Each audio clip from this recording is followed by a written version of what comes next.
It's called drug-induced schizophrenia. I'm going to talk about what it is, what are the signs and symptoms of it, and if there's help possible, and how to get diagnosed and what to do at that point. Most people, when they hear about drug addicts, they hear stories. They hear about things that they do to other people, things that they've done to themselves.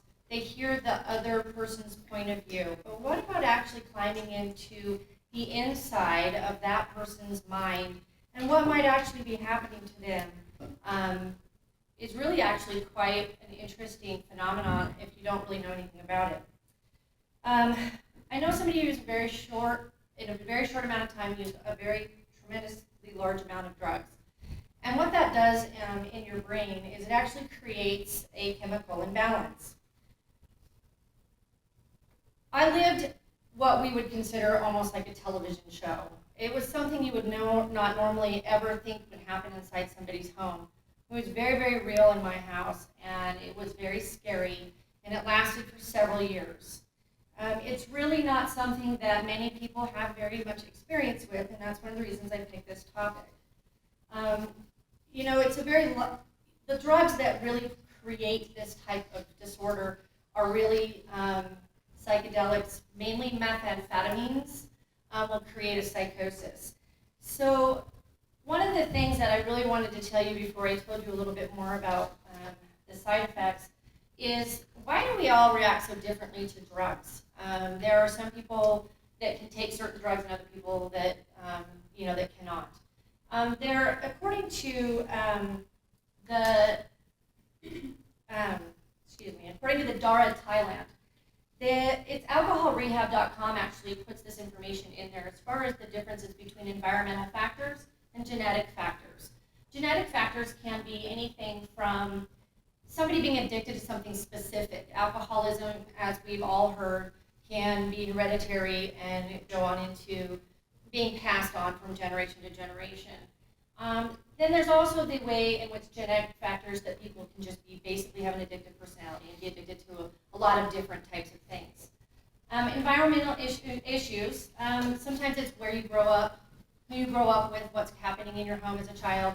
But the other environmental issues are how are you living as an adult? Who are you living with? And what is it that they're doing that could influence you? It really is one of those things where it's a combination of two different things. Schizophrenia is a mental illness, but it can be brought on by drug addiction. Street drugs produce a psychotic symptom in very mentally stable people. My ex-husband was very mentally stable when he tried methamphetamines for the first time, when he was 32 years old. He quickly addicted to the drug. He started having psychotic episodes within about a week. A lot of that was sleep deprivation. And then an inability to actually pull out of a drug addiction and the side effects from that, and the constant use to keep you from feeling those side effects can also be basically considered an overuse of the drug. It creates very, very symptomatic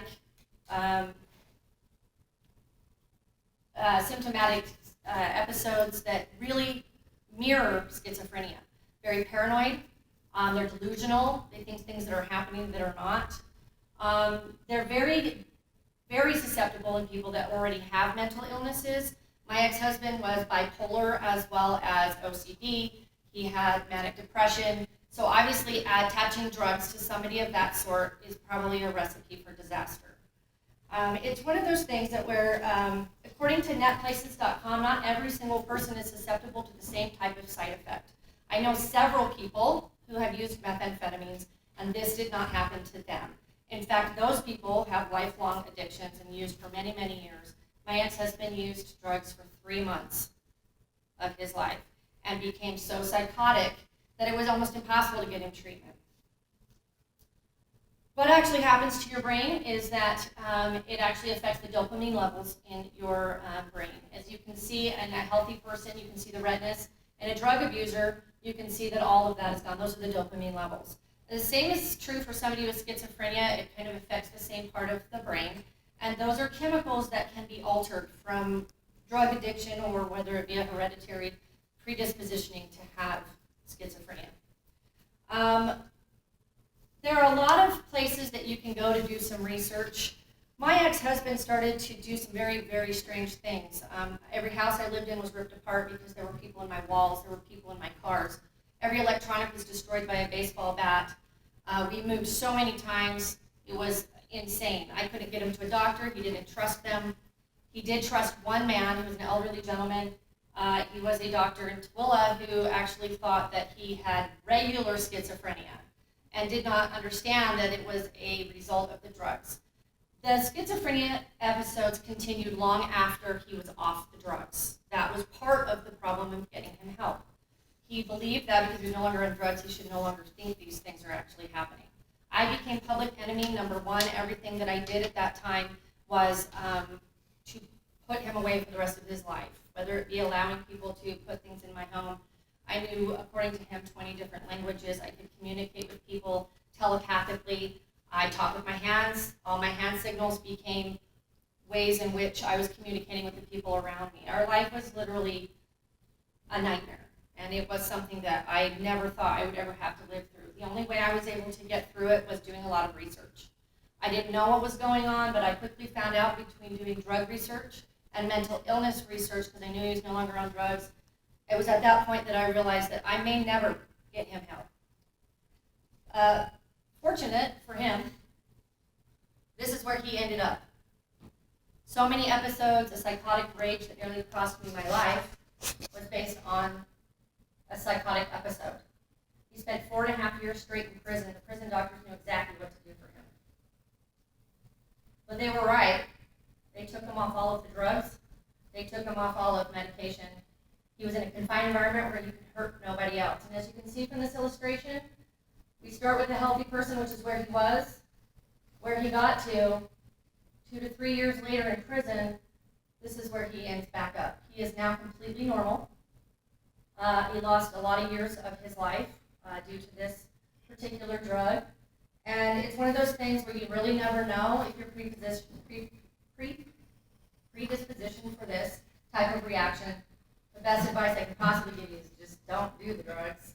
Unfortunately, if you guys do know anybody that's suffering through this at all, my suggestion is just get as much research under your belt as you possibly can to help them get a proper diagnosis.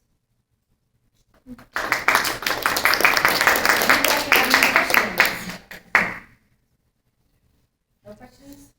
Some of the common questions I actually get on this particular thing is how do you actually save that person from harming themselves or somebody else in a psychotic episode? And that is actually something that is tremendously difficult to do. I ended up helping him on a 24/7 basis, which actually was a very dangerous situation for me and did have a disastrous result. So my suggestion really is that if somebody is threatening to harm themselves or harm other people, that you do contact law enforcement. Let them know that there's a mental illness that's pending, that you don't really know what it is, whether they're on drugs or off drugs, and they actually are very well trained to handle that situation. Did he have to do any treatment? No, well, the problem was he was he was on medications that was stopping his brain from recovering. So the medications for schizophrenia put that false sense of medication into his brain, and he could never recover. And so when they took